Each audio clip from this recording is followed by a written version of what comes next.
Yields. Chair recognizes Mr. McCormick. Thank you, Mr. Chair, and thank you for being here, Mr. Secretary.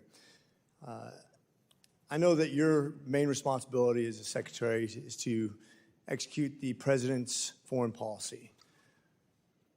As an Afghan veteran and as a guy who's got tons of friends that served over there even longer than I did, years away from their family, the guys who lost their limbs, the families who sacrificed, the people who lost their lives, my hat's always off for those families who are gold stars, and even the families who just served and made that sacrifice away from their families. I really have great respect.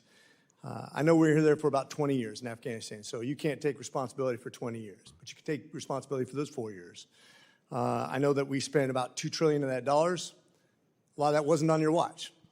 That's also a lesson learned that we had to live with. I know 2,462 lives roughly passed because of that war that we sacrificed as Americans, but most of those not on your watch.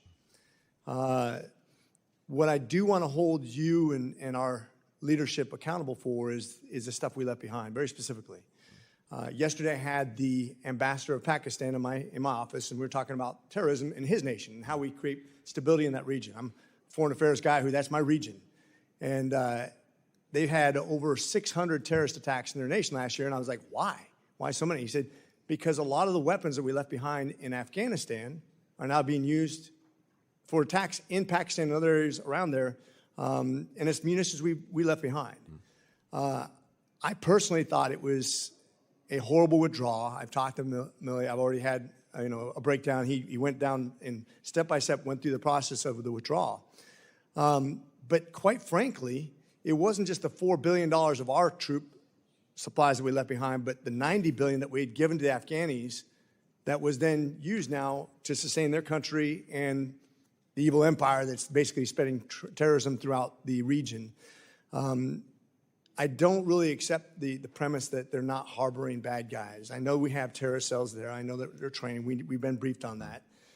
We don't need to get into the specifics, but I quite frankly think in a real sort of way, the equivalent of equipment that we left over there, which is probably similar to what we just gave to Ukraine in aid. And to fight a first world army, the Russians, is now being used to spread terrorism throughout the world, and that's on us. The United States is literally sponsoring terrorism around the world using the weapons that we gave to them we didn't hold accountable for. And one thing we learned in the military, whether it was 16 years in the Marine Corps, 4 years in the Navy, or training with the Army, accountability is our first step. We take responsibility for what we do. How would you answer to that? So two things, Congressman. I very much appreciate the question. First, the weapons you're referring to built up over 20 years.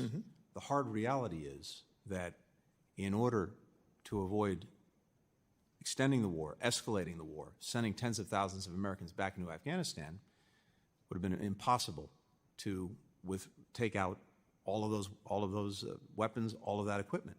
Much of it was dismantled or otherwise made inoperative.